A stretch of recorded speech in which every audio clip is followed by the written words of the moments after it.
غزوہ احزاب جس کو خندق بھی کہتے ہیں، مدینہ منورہ پر کافروں نے حملے کا پروگرام بنایا. سارے کافروں نے مل کر، جتنے کافروں کے خاندان قبیلے تھے سب اکٹھے ہو گئے.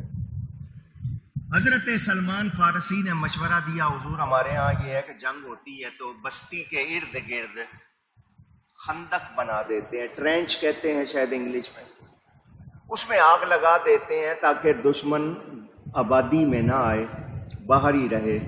حضور کو مشورہ پسند آیا، خندق کھودنے لگ گئے. خود نبی پاک بھی ساتھ لگ گئے، کونین کے والی خود بھی. ایک صحابی آئے، پتھر باندھا ہوا پیٹ پہ، کھانے کو کچھ نہیں ہے. پتھر باندھ لیا کہ پیٹ کو دبائے گا، بھوک کی تکلیف کم ہوگی. آ کر شکایت کی، حضور کھانے کو کچھ نہیں ہے. کتابوں میں ہے نبی پاک نے اپنا پیٹ دکھایا تو 2 پتھر باندھے ہوئے تھے. یہ تعلیم امت کے لیے میرے نبی کی شان بڑی بلند ہے. وہاں جو آپ کے ساتھ صحابہ کام کر رہے تھے، ان میں سے ایک صحابی کے گھر والوں نے، ان کے پاس 5 کھجوریں تھیں. گھر والوں کے پاس کتنی؟ 5 کھجوریں تھیں. خشک ہو گئی، جس کو آپ چھوارا کہہ دیتے ہیں. اس خاتون نے بچے کو بلایا کہ جاؤ، وہ کتنے دنوں سے کام کر رہے ہیں، انہوں نے کچھ کھایا نہیں، تو پوٹلی بنا کے نا کپڑے میں لپیٹ کے بچے کو دیا کہ جاؤ ان کو کھلا دو. وہ بچہ وہ کھجوریں لے کے آیا. حضور صلی اللہ علیہ وسلم نے بچے کو آتے ہوئے دیکھ لیا.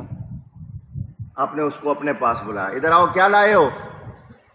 اس نے آ کر وہ کپڑا کھول دیا تو اس میں وہ 5 کھجوریں. کس کے لیے لائے؟ اس نے بتایا، جی گھر والوں نے بھیجا ان کے پاس. حضور نے سب کو بلا لیا، سب کو بلا لیا. 600 آدمی تھے، 300 تھے، 400 تھے، بہرحال 300 سے زیادہ آدمی تھے جنہوں نے خندق کھودی. حضور نے اسی کپڑے پہ ان کھجوروں پہ اپنا ہاتھ رکھ دیا، اپنا، اور صحابہ سے فرمایا میرے ہاتھ کے نیچے سے کھجوریں نکال لو، جتنی جس کو چاہیے نکالتا رہے. یوں ہاتھ رکھا ہوا ہے، صحابہ نکال رہے ہیں، جھولیاں بھر رہے ہیں. کوئی جیبیں بھر رہا ہے، کوئی جھولیاں بھر رہا ہے، کوئی اکٹھے ہاتھ بھر رہا ہے، اپنے لپ بھر رہا ہے. حضور کا ہاتھ وہی ہے. سارے جتنے تھے انہوں نے بھر بھر کے لے لی. حضور نے ہاتھ ہٹایا، اسی طرح 5 باقی.